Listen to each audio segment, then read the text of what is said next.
Good afternoon, guys. Happy National Dog Breeder Day. I'm just checking on my phone to make sure that we're definitely live. I can't see us yet at the moment, the joys of Facebook technology. But wow, what a day we are having so far. It has been absolutely mega on all social platforms. We've been hashtagging National Dog Breeder Day left, right and centre. And it's been absolutely really heartwarming to see. We've had people's stories about how good their breeders are, people showing off about the wonderful puppies that they've bred and their stud dogs, and it's just been so lovely to see. And not just within the group. If you're thinking, what on earth is she talking about, I haven't seen a lot of that. Actually, it's across multiple groups, multiple breeder groups, and it's been really fantastic. So keep it up, because we're not done yet. We're only at lunchtime, so we've got the rest of the day to go. We want to keep up the momentum. So we've got Beverly with us today. Beverly is the Chief Dog Officer from Tailwise Breeders, and she's also the editor for Dogs Today. She is mum to a cocker and a rescue, and her first love really was bearded collies. I'm sure Beverly will tell you all about that as the live goes on. During the live, probably a little bit more towards the end, we are going to announce the Fish for Dogs competition winner. So unfortunately, you're going to have to watch us all the way through before we give that information out. But we have the name of the very lucky person who's going to win £80 worth of Fish for Dogs food, and Beverly will be announcing that at the end. So welcome, Beverly. It's lovely to have you with us today.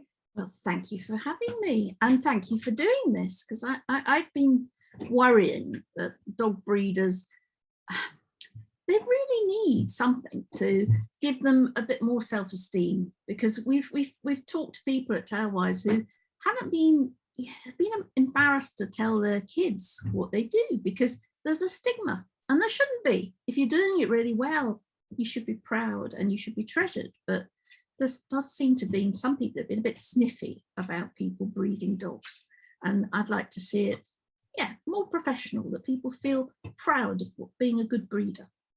Absolutely, and that's very much what this week is all around, and especially today, National Dog Breeder Day. It is around making sure that breeders feel supported and they feel confident in what they're doing. I think, the whole breeder education piece means that they can start to be recognised. I think without an official qualification, and that recognition means that you are, I'm qualified to do what I'm doing for a living. There's a rubber stamp that goes with that. But I think the whole picture, exactly as you're saying, the stigma around this is what I do for a living and I'm embarrassed about it, is something that follows breeders around like a bad smell. And it's a shame. And I think, I don't know about you, I mean, you're an editor for a heavyweight dog magazine. The kind of responses you get when we're talking about topics around breeding. There's very much the adopt, don't shop lobby, and whilst I completely support that, it doesn't have to be. There's this loggerheads, isn't there? Why does it need to be that? I don't. Yeah, it makes me quite frustrated sometimes that we need to see what unites us, not divides us. And I believe that the good breeders are the ones who can help stop the numbers of dogs ending up in rescue. Because if you breed really carefully, if you give whole of life care and advice, and you take real care as to who buys your puppies, they're not going to end up in the council pound. They're not going to end up in rescue bouncing about, because you'll know where they are, and you'll keep in touch, and you'll help if they need to find a new home, and you'll be there to even if you can't take every puppy back, because there are some people who have only one sex of dog, and a male dog coming back in would be absolute nightmare. But if you do take an interest in where your puppies end up, you're not contributing to the numbers of dogs in rescue.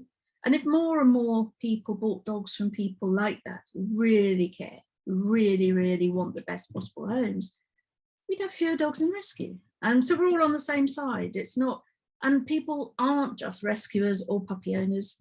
I've got rescue dogs, I've got puppies, I've had, all through my life, I will oscillate between getting a puppy and getting a rescue dog. At different times, different different needs and different times and different, you know, when you're, yes, there is there's no right or wrong, is there? There's all against each other. We need to be all together. Absolutely. And I'd like to see this holier than thou, you know, don't breed another puppy until all the rescues are empty. For people to analyze why they think that, because if you stop the good people breeding, the bad people will just breed in more and more quantity, and they will fill that void. So yeah, we need to protect and preserve the good people and give them, you know, make them feel special, because they really are doing a brilliant job. And it should be something aspirational, that people want to do it and do it well. And you've given people the tools to, even if you're only having one litter, brilliant. If you can do your research, get every bit of information you can, so you do it to the best of your ability, because the majority of dogs in Britain are bred from people who only ever had one litter. So if we can change just a percentage of those to make sure that they do it as well as possible, massive improvement to dog welfare. So yeah, I'm just cheering you on, Rebecca. I think you're doing a brilliant job. Thank you very much. Thank you. I very much appreciate it. It means a lot. So from my point of view, so everybody knows, you know, I am a Tailwise breeder. I am an advocate of the Tailwise system. And the reason for that is, for those of you who know my courses and programs already, I'm very, very I strongly believe that as breeders we should be observing our puppies and what they do and how they behave and what their tendencies are, because you'll know, especially having watched some of the lives this week, I don't believe that puppies are a blank canvas. I believe that breeders actually, if they're trained to observe their puppies and how their puppies are interacting with one another and with the world around them, you can get a really good idea of how that puppy's going to develop into an adult. And we've developed a puppy profiling program to teach breeders how to do that. But what it essentially does, is it gives you the tools in your toolbox to be able to accurately match puppies with long-term potential owners, so that your puppies are going to the right homes. And that is exactly what Tailwise Breeders does. So for me, Tailwise Breeders and their whole ethos of matching the correct breed with the correct family, and then the correct puppy with the correct family. Again, we are looking at negating puppies, dogs, adolescent dogs ending up in rescue. This whole process of correctly matching, for me, is completely in alignment with how we feel at Pup Starts Breeders. So Beverly's going to talk to you a little bit today about what Tailwise has got to offer, and about how it actually benefits the breeder, the owner, and the puppy, so that you guys get an idea and you're aware that there is a service like that out there. Because for those of you that are not that confident and would like a little bit of support around this, and worry about where the puppies are going to end up, and worry that you're maybe not quite there with, you know, grilling people, if you like, Beverly and what Beverly's team do at Tailwise is exactly that. So I'll hand back over to Beverly while she explains that to you. Very kind. Well, I'll try and explain. I didn't come up with Tailwise. Sam Worthy came up with this when he tried to buy a dog. As a grown-up, buying his first dog, ended up very nearly being scammed. And he realised, gosh, this is a real mess. So he's the entrepreneurial techie person who came up with this concept. And the idea is to do for dogs what Hugh Fearnley-Whittingstall and Jamie Oliver did for the way public buy chickens and eggs. So make people aware of provenance and make them really understand that it's not just about getting rid of something that's morally repugnant, puppy farming.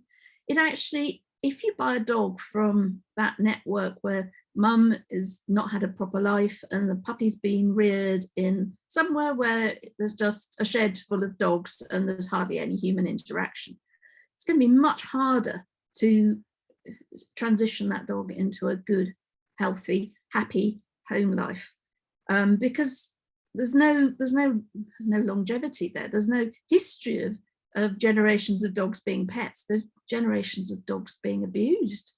And the dogs are learning, if you bark, nobody comes, and that you can pee and poo in your bed because there's no one there. So we're trying to show the public that it's not just a horror story of buying dogs from evil people. These are actually mainly licensed, legitimate, large-scale producers that are doing it on such a huge scale that, well, they can't compete with people who are doing it on a smaller scale and doing it really, really well. Because those first 8 weeks shouldn't be 8 weeks where the dog doesn't learn anything. There should be 8 weeks where every day they're learning something new that makes them potentially the best dog you'll ever own in your life. And that's the thing, is that everybody that does it really, really well needs to be wanting the public to see the difference between the people who do it badly and the people who do it well. And Tailwise wants to not police dog breeders, just merely tell dog breeders that if you do it well, you come over here, we will help. We won't just help, it'll be free for you, because if you agree with our ethos, if you give whole of life care, so you're there for advice for the whole of your puppy's life, and if you really care who gets your puppies and you want the best possible homes and you do everything you can to rear happy, healthy dogs, well, you will be a VIP when you join up with us. We won't charge you a penny. It's completely free for good breeders. And if you're not a good breeder, you can't get in. So that's the Tailwise ethos, is create a safe space, place where good breeders can rub shoulders with good breeders, and that the scammers and the bulk breeders who just care about profit and see dogs as stock are just not welcome. What we also want to be doing, though, is also making it so that people who do want to learn how to do things properly have got somewhere to go. And that's why we're really pleased that Rebecca's doing this, because if we don't educate and help and point people in the right direction, instead of jumping on people from a great height on social media, which is what seems to happen. If anyone says, I'm thinking of having a litter, so many people will just go, no, adopt, don't shop. They'll just blank them, and they won't give any help. They'll just tell them not to do it, because we've been conditioned over decades to see it's wrong to have a litter from a dog we love. Because when we had stray dogs running around the streets, there was this concept of, well, dogs were mating and people weren't really in control of it. But once we started neutering every dog that we've ever owned, it became other people that bred them. And it was people who loved them were made to feel bad if they'd want to have a litter. And I think that's still in the back of people's minds. And it's still in some vets' minds that it's wrong to breed. And sometimes, yes, it's wrong to breed for the wrong reasons. But if you do it well, if you do it brilliantly, and if you care and follow through on every single puppy, what's not to love? So that's what Tailwise is about, is to change the future for dogs so that we have a culture that recognizes that people who breed dogs and do it well are not bad people. They are, in fact, national treasures. And that if you want to buy a dog, we will help you find one of these hard to find small producers who are doing things really, really brilliantly. And we will help you not be in that awful impulse purchase mode where we all know what happens. We look into a puppy's eyes and our brains turn to mush and logic goes out the window, and people do stupid stuff, and they end up buying dogs from people that they know are bad, but they think they're rescuing that puppy. But every time they hand money over to one of these people, it's consigning another load of dogs to the same miserable future. So what we want to do is, I've been involved in so many campaigns to get rid of puppy farming, and we've tried everything. This, I think, is our best chance. Instead of attacking the puppy farm, what we do is we reward and encourage those who are doing it well and make it easier for the public to do the right thing and to succeed in getting a dog. So that's what Tailwise is about. Totally free if you believe in the same things we do, and do just log in. It's really easy. If you get stuck, we're always there to help. And on the other side, the people who pay for this, because a lot of people, when we first started, thought, oh, it's too good to be true. What's the catch? There's got to be a big catch somewhere. But what it is that the pet person is the one who pays for the service. Instead of the breeder paying to advertise, it's the pet person who pays for the vetting and the assistance in finding the right dog for their life. And it's nothing really compared with the purchase price and the ongoing costs of a dog. It's £95 plus VAT, and it's only if we succeed, if they get their money back, if we don't match them with a perfect dog that they're happy with, and they go off to live a long and happy life with these dogs. But we also try and make it real. It's not like buying a fridge, is it? I mean, gosh, people need to know that the best breeders in the world do all the health tests, but it doesn't guarantee that you'll never have a problem. And you need to both be on the same side and both be supporting each other if something does go wrong.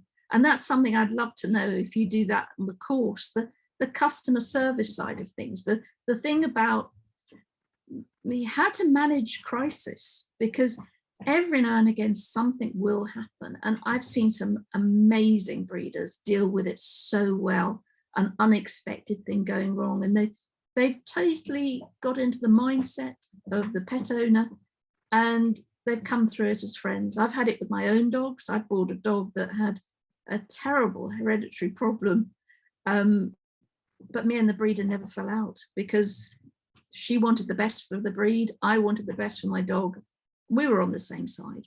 So that's what I want to see, is a bit of unification. And I hope, anyone wants to have any questions about Tailwise, Well, you're getting lots of love in the comments. I can see here. The comments are flying past. I'm definitely, what a fantastic service. I'll be signing up today. I'll be signing up too. I couldn't agree more with everything that Beverly's saying. Sounds like Tailwise are superstars, just like Pup starts. I'll definitely be in contact. Stephanie saying, so good to see us in the welcome box. Kate French, I mean, there's lots of love in the comments. Lots of love in the comments. Because I must admit, when I started at Tailwise a year ago, I didn't get love at all. In fact, because breeders generally are quite conservative, there was a push. I don't need Tailwise. Why would I need Tailwise? I've got waiting lists a mile long. But that's the thing, is that because you're brilliant, that's why you do need us, because we want people who are brilliant to survive, and we want to encourage other people to aspire to be that brilliant. So it's a case of, you might not need to find loads of homes. You've probably got a waiting list a mile long, but the fact is, even when you've got a waiting list a mile long, you can still throw a litter that's all male and a different colour than the people who wanted on the list. Yeah, it happens all the time. Yeah, and it's just really helpful to be able to to be really fussy, because who didn't ever, too much choice, it's not a problem, is it? You want to have that security before you have a litter, to know there are people who want my dogs, and that you end up building a network and a reputation, because people learn from each other, and the world's changed. Now, it used to be that, you bought a puppy and you often didn't have much to do with the breeder. But now, with people having WhatsApp groups and Facebook groups, littermates, the owners are keeping in touch for the whole of life. And I just think that's fantastic. Wonderful. It is wonderful. It's something that we should encourage more and more, is this concept of dog as family, that people who breed, who can say, well, actually, here's Granny, here's great Granny, here's great Granny. And that they keep a network of, this is my first litter on this WhatsApp group, this is my second litter, third litter. And that the Jessica Lonsdale Bull, who won one of our awards when we did Mark, has been breeding for 15 years, and she has got still in touch with every single person for that 15 years, and they're all in a group. And you just think, wow, imagine breeders that haven't got that ethics and ethos.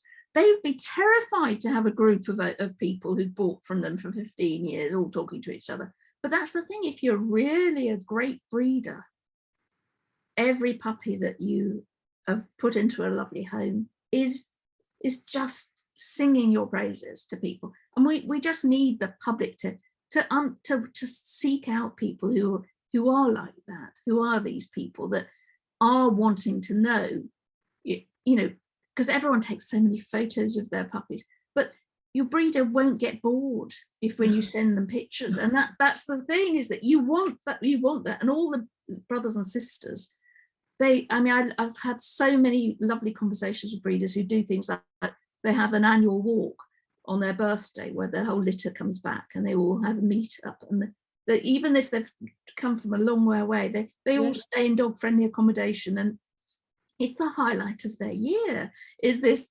time where everyone meets up. And it should be like this when you get a dog. It should be joyous. It should be, it's a huge emotional purchase. And I think that, you know, only small good breeders can actually fulfill what the new generation wants from a dog breeder. They want to feel that they are adopting a dog from a loving home to go to another loving home. And I do believe that our next generation do care about these things, and that as soon as they have got the blinkers off, as soon as we show them that it's not creepy people who are hard to find, that are these bad people doing bulk breeding, they're legitimate, it's licensed. You've just got to do a bit more checking and find the people who actually love dogs, because that, I know it's a woolly word, but it is about understanding the connection we have, that they are special, because they could go off and, you know, breed some, well, they could grow fruit and vegetables and go into competitions with those, and, you know, something that's not as special as dogs. And we really need to, pat people on the back who do it well, instead of make it hard for them to continue. Because I think we are going to talk about licensing. Yes, we are going to talk about licensing.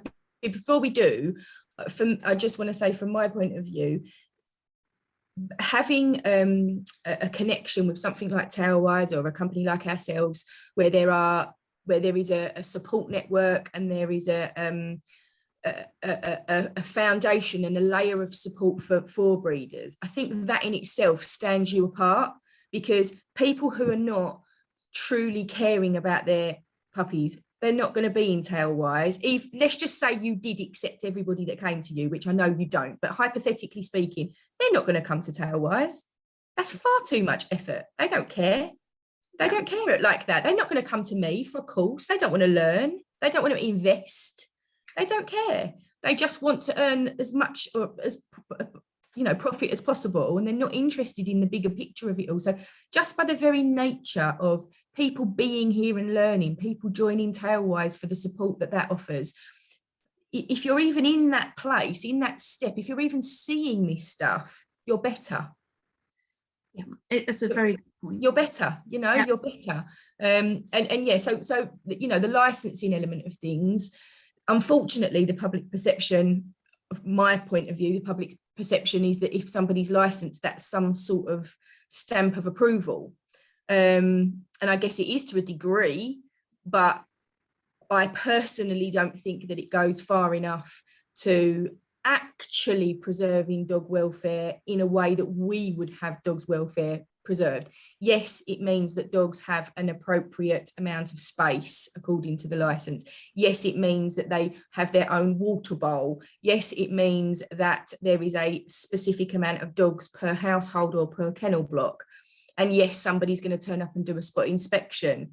They're going to be vaccinated. They're going to have, the mandatory flea and worming treatments, and they're going to be fed and watered every day. And they're going to pay lip service to a socialisation plan.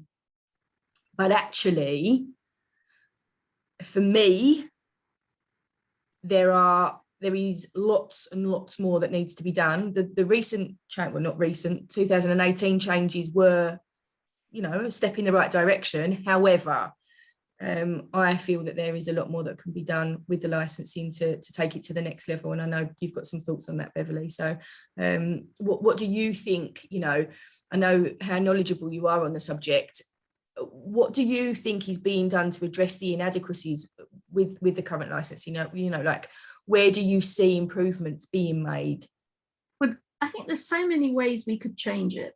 Like, I would like to see a separation between people who breed on the huge scale in more of a factory type situation, and the people who are breeding either in the kennel or in the home, but it's attached to the home, or in the garden.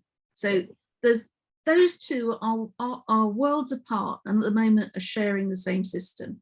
And in some ways, the system is more biased towards the bulk breeder, because the cost per dog is so much cheaper if you're a big scale breeder than if you're a very small home breeder. Plus, the things that are in the license, it's as if it was written not really appreciating that probably the majority of people are doing it in a domestic situation.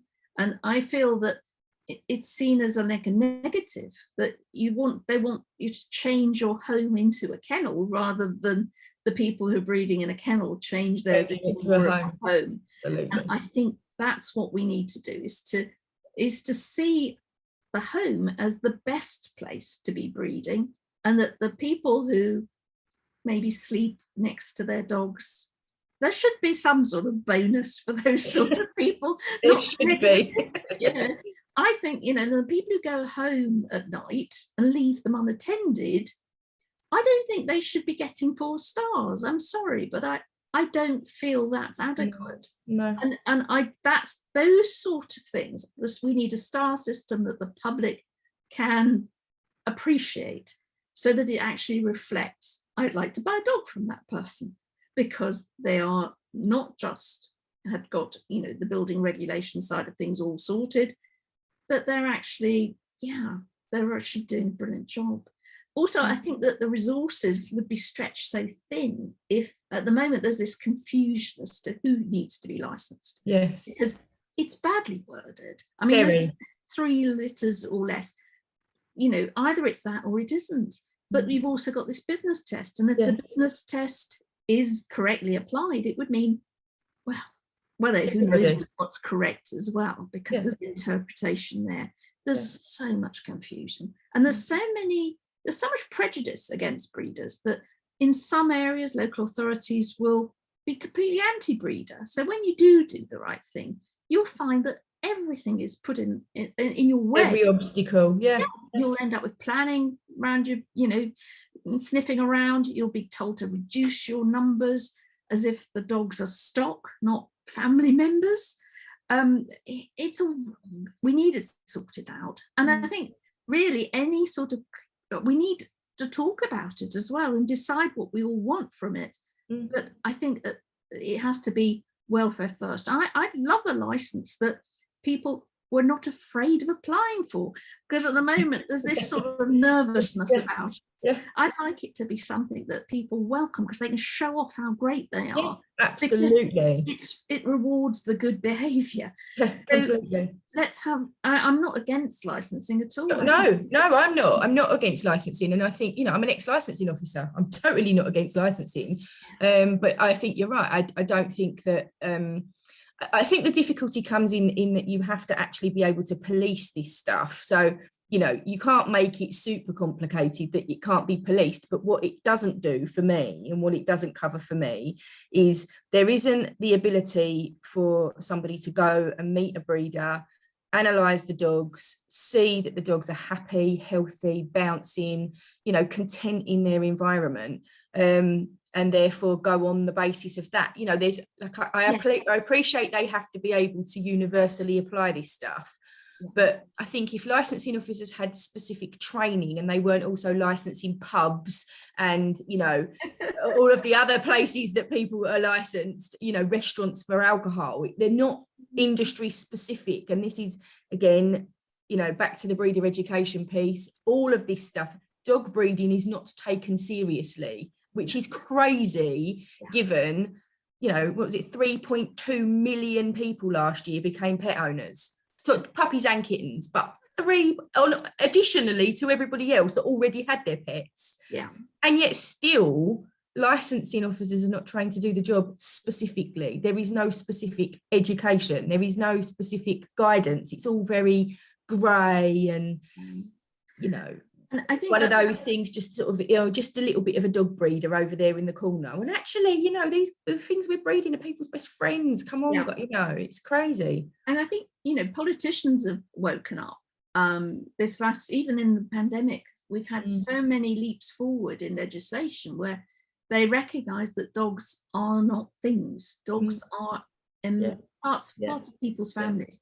And if we're changing the way the dog is perceived in law, then the licensing needs to reflect it. It's not, licensing like somebody who's running alcohol on the shelf. I was talking to a breeder that also did human hair removal at home, and they'd had people around to license her for that, but it wasn't a priority with the dogs. And you're sort of thinking, the local authority is more worried about human hair removal than these animals that are going to change people's lives. If it's done badly, it is going to change them in a really negative way, because every time this goes wrong, it's another family that are totally either apart, emotionally destroyed by falling in love with the dog that dies, or children growing up saying, well, why did that dog go to the farm? What happened? And that failure of not protecting your family from this harm and sadness blights people, and may mean that that whole family never has a dog again in their lives. And you sort of think, this is important. And I don't think anyone lobbied for the 2018 and stuck up for the small breeder, or if they did, they didn't shout loud enough, because I think there's a sort of a bit of a shame thing that they go, we don't really want to make a fuss because we're only small. No, but I think it goes back to the whole thing about, I don't want to be heard. I don't want people to know I breed dogs. I don't want to stand up and go, I'm a dog breeder and I'm proud to be a dog breeder. I'm proud, and I'm going to lobby for it. Nobody's standing there going, over here. No, and that's what we need. We need, because if we lose our small breeders, we'll only be left with the puppy farmers and the importers and smugglers, and because people will still buy dogs, they will still want them. Yes, they will. This is a fight. This is really a fight, and we need to find ourselves banded together to make it clear. Come up with a solution. The politicians love it when you do that, and come up with something that doesn't cost them a fortune. And actually, I think licensing should cost more if you're doing it badly. And it should also cost more on the basis of how many dogs you've got as well. Definitely. I believe if you are a large establishment and you have multiples of dogs, you should have to pay more for that. There should be bands around that. I think there should be a system that divides, like you say, a home breeder with 5 dogs should be treated differently to a breeder like me, who has just the other side of that wall. I have it's like a great big extension on the side of our house that is the dog room, if you like. In there it looks like my house, but it's not actually my house. Bitches are whelped in our utility room. They remain in there until they're 4 weeks old, and then they move out into the bigger room because we live in a small cottage and we don't have loads of room. And they've got puppy playpens out there and all of the enrichment equipment that they need. And I'm out there first thing in the morning and I'm back out last thing at night, and and all of the hours in between. So people like me should be treated in one way, and then if you're dealing with a very large commercial establishment, they should be treated in another way. I think also I think the business test to a degree, because I think how much the business is earning can be a reflection, but I think this £1,000 is just totally old hat, because it's prior COVID prices for a start off, and whoever thought of £1,000, I mean, you're joking, that's just not even relevant. So there are things that can be done. So in order to support and lobby and stand together, what can we do, Beverly? You're more involved in the political side of things. You see the journalism side of things more than maybe your average breeder would. So what can we do to support relevant changes? One of the first things I'd say is, if you're a breeder and you care passionately about this, is to sign up to Tailwise, because we can then send you information about how to lobby, but also you will support a system where we want to make the public lobby for this as well. So it's not just the breeders asking for change, it's the buyer of the puppies who will, just like they did with the chickens, where people went, I've had enough of this. This is, things have got to change. We need people to stand up for the dog. So Dogs Today magazine would very much like some new readers, so do join in and join this fight. But you can do it free of charge at Tailwise as well, where you just sign up as a breeder and just say that you're a good breeder. And, we want the good people to run towards us and then tell us what you want from the perfect breeder's license. We've got something in our dogs in the latest copy there's a new one out today, but last week's, where we pointed out that there's awful cases where this anomaly in the law has meant that some breeders have been targeted and taken to court because they've sold dogs and they're not licensed. Is this the APS stuff? Yeah. Okay. So we touched on that, and we've sort of shown that it was unintended that people would end up being criminalized for what is a very badly worded piece of legislation. And there's been lots of people fighting back now and saying no, that they were told by their local council they were out of scope, so they shouldn't get a criminal record for that. No, that's absurd, absolutely absurd.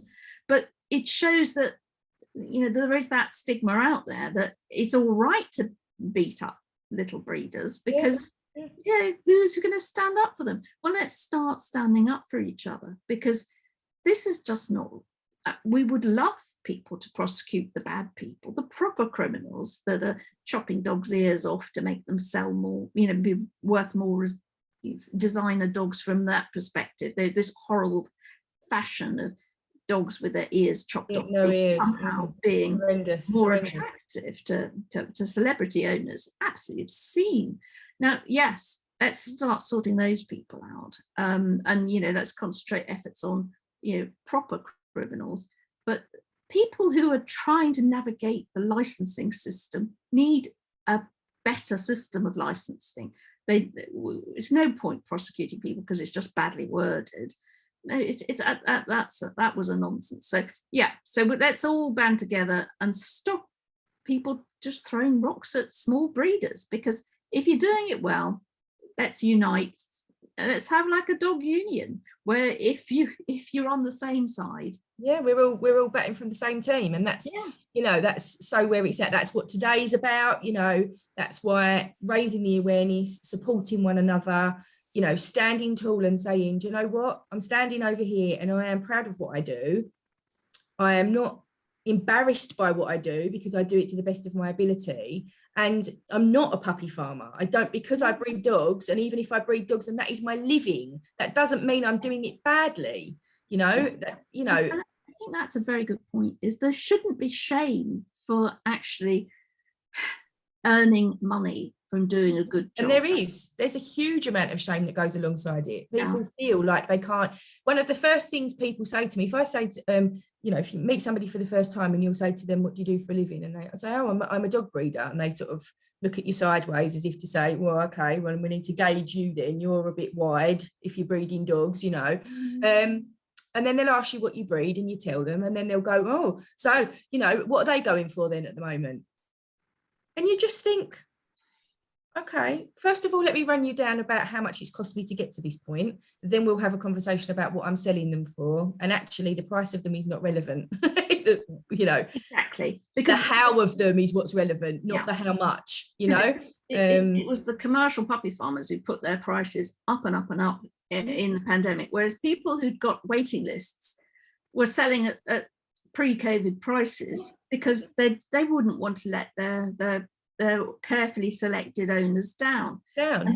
There was, and it became, from a breeder's point of view, that particular topic became really difficult to navigate because, what do? Do you devalue what you're breeding when you are going above and beyond? Yeah. Versus what people are charging twice, 3, 4 times. I mean, we stopped breeding. We did have a couple of litters because they were already pregnant when he announced the lockdown. And I actually stopped breeding for the best part of 11 months. We had no puppies here, didn't put anything in pup. I just said, I'm not getting involved with this. This is bonkers. And we stayed clear of it. But it's really tricky. It's really tricky to know where to put your puppies price wise because of the stigma. Exactly. But at the same time, in not wanting to undervalue yourself, how do you negotiate that successfully? It's really difficult. I think it's a very strong point, because also the general public in other spheres regard price equaling quality. Yeah, they do. And when the people who are charging the huge amounts of money were the puppy farmers, it then got really mixed up and messed up, because very often the people who were charging, because their waiting lists had been with them for a very long time, the hourly rate when they worked it out was way below the minimum wage. I mean, I worked it out once and I'm never doing it again. Yeah. Never doing it again. That has to stop. We have to make it so that the public understand the difference between price and value, and that they're happy to pay for people who take, like, if they have another job, they take, there's a lady locally who is young and runs her life in a progressive way. She takes 8 weeks off from her work when she's got puppies, and she spends the whole of that 8 weeks doing puppy culture and everything there is, so that at 8 weeks these dogs sleep through, they're house trained, and she gets people flying in from the Hamptons to get her dogs, because they go, well, you do so much, and you sort of go, hold on, so you only have 1 litter every couple of years, but when you do, people fly from all over the world to get these dogs because they're so amazingly well reared. And you think, that's the future, isn't it? The future is if you put all the work in and the public understands how hard you've worked to get this puppy so easy to transition into its new life. There has to be a value in that. And I know that the mums at the school gate who all compare notes and go, well, I got this puppy from this place, and they go, oh, it's very cute. And then they go, I got this puppy. It sleeps through, it hasn't weed on the floor once. And they go, how, why? And they go, because the breeder was a home breeder who did loads and loads of work. And you think, well, they'd pay anything to buy the dog that was not going to have the problems. Exactly that. But again, we're back to, owners knowing what to look for, owners knowing where to look. At the moment, the questions that most people are, if you say, right, I'm going to go and buy a puppy next week, and what should I be asking breeders? I'm going to go and source a breeder. What should I be asking? Yeah. One of the first things that they talk about is health testing, and then they say you must see mum with puppies. All of those things, socialization and time spent, is one of the things that's actually down the list. Yeah. And for everybody who, and I'm not saying that those 2 things are not important, of course they are, but what I am saying is that if the public were more of a mind to be asking questions around how are you raising this puppy, those are the questions that they need to be asking. But again, they don't know either. So that the whole thing is this muddy grey area that just needs a massive overhaul so that everybody's singing from the same hymn sheet. That's exactly, because also the things that are on the checklist are also very easy if you are a scammer to then replicate. So there's these awful scams where you can rent a pregnant dog, it makes my bring into your home to pretend that you're a home breeder. And you sort of go, oh, that's so sick. It really is. And then there's other, people renting Airbnbs to make it look like they're, a middle class dog breeder, and bringing in fake mums and all this sort of nonsense. Look, let's make it so that provenance is not just about what it looks like that day, but these are people that we get to know, and that they become part of a community. Part of the whole thing. Yeah, completely. Could not agree with you more. And, you know, the transparency and the whole, you know, being a visible breeder. Again, people don't want to be a visible breeder because they feel that they're going to be judged and they feel like they're going to be, you know, looked down upon. But if it was something that people were proud of, if we changed the perception and you know, being a breeder was like, wow, she breeds dogs, she must know her stuff, you know. If we were there, if we were in that place, then people would be so much happier to be transparent about it. That the whole thing links back to awareness. The whole thing links back to this mindset of dog breeding is not something that people take seriously. And actually, if you're a dog breeder, you're not, you know, considered to be doing something particularly moral or worthy. You are, you know, you're looked down upon. And that, you know, that's where it needs to be. We do. We need a self-identifying thing where all the good people run towards and say, we want to be over there. We want to be visibly good. And then anyone who isn't just stays out of under the in the umbrella. They're getting soggy and they're going to have to go and do something else because the public will not want to go over into those grimy bits. They'll want to stay with the people whose heart is in the right place. In the right place. And to do it well, because dogs are too important. We shouldn't be allowing people to mess around. 100%. You know, I find it quite staggering that we are still in this position, given that they're man's best friend, and given how much of a difference they make to our lives, and given how there are fairly influential people in government who are dog owners. I find it staggering that we're still here going, hang on a minute, this system's a bit on the broken side. But it is, and until somebody sticks their head above the parapet, which I'm going to give it a go. You know, it's brilliant. It really is, Rebecca. Because you know, this is what we need. We need things that help us show the public the difference, and that, you know, this becomes a movement. Because I just think lots and lots of people doing it well on a small scale will mean that no more of these van loads of puppies being dragged across Europe, all these other dreadful things which are somehow or other being bought by caring people, who if they knew there was another way, in a shop they'd be there. I think for me the question will become, are you qualified?